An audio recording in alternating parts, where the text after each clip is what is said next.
In a significant statement in the Assembly on Wednesday, Chief Minister Conrad K. Sangma said the state government is examining a proposal to declare Meghalaya a protected or restricted area under the Immigration and Foreigners Act 2025. Responding to Leader of Opposition Mukul Sangma, the Chief Minister said the move aims to introduce a system requiring foreigners to obtain permits before entering the state of Meghalaya. He stated that technology would play a key role in ensuring an effective monitoring mechanism while the government continues to assess the possible impact on tourism and genuine foreign visitors. He informed the House that consultations with civil society groups, tour operators and political parties will be held only after discussions with the Ministry of Home Affairs and completion of necessary technological preparations. Clarifying concerns, the Chief Minister said the primary objective is to establish designated entry and exit points to facilitate checks when required and stressed that the proposal has no bearing on the 6th schedule provisions. He added while the inner line permit is one mechanism, the Immigration and Foreigners Act could serve as an alternative framework to strengthen monitoring of illegal immigration in the state.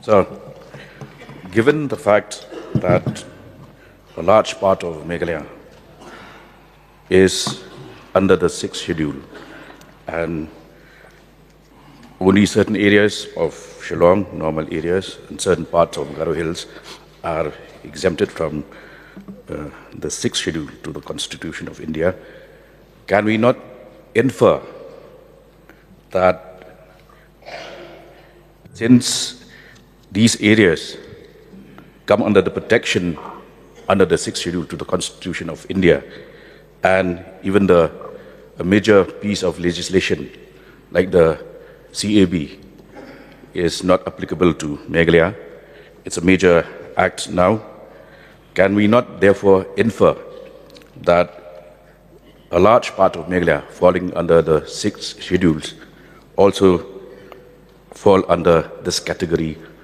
of protected and restricted areas? So that's exactly the point, sir. That we feel that we should be part of this. And therefore, the Government of India is the authority which notifies which area, which district and which state is under protected or restricted area.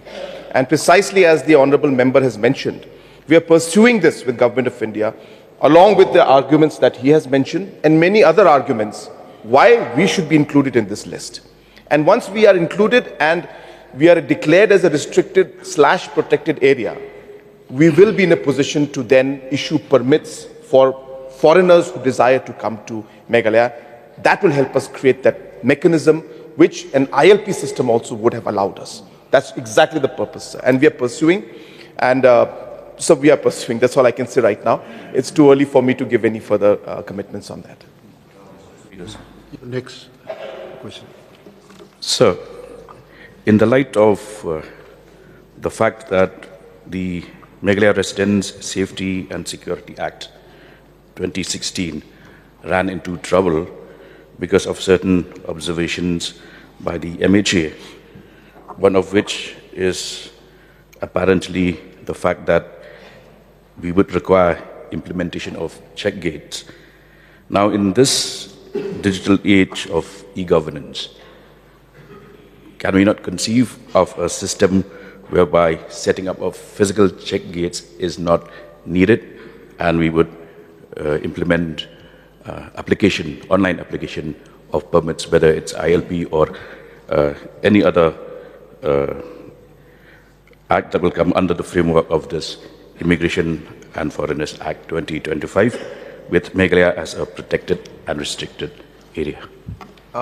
Yes, sir. The technological aspect is absolutely available, but the application of technology and implementation of a particular process requires the mandate of the law.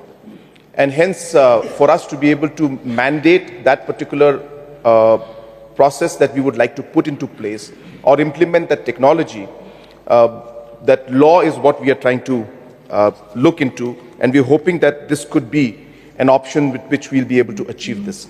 Sir, again, as I said, I want to just put a small caveat that we are in the process. We are examining, because this is it's a multiple, aspects are involved in this. There are so many other factors that we have to look into.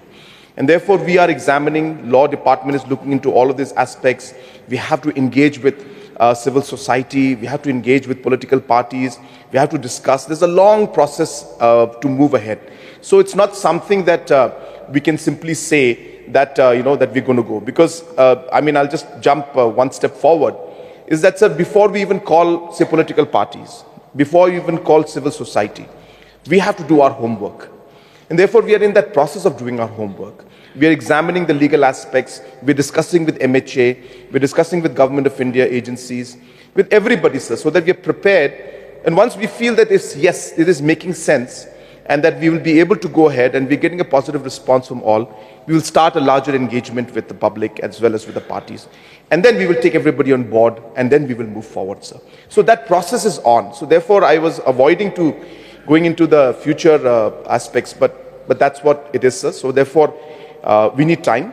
But the good part is, sir, that we came across, we examined this particular law.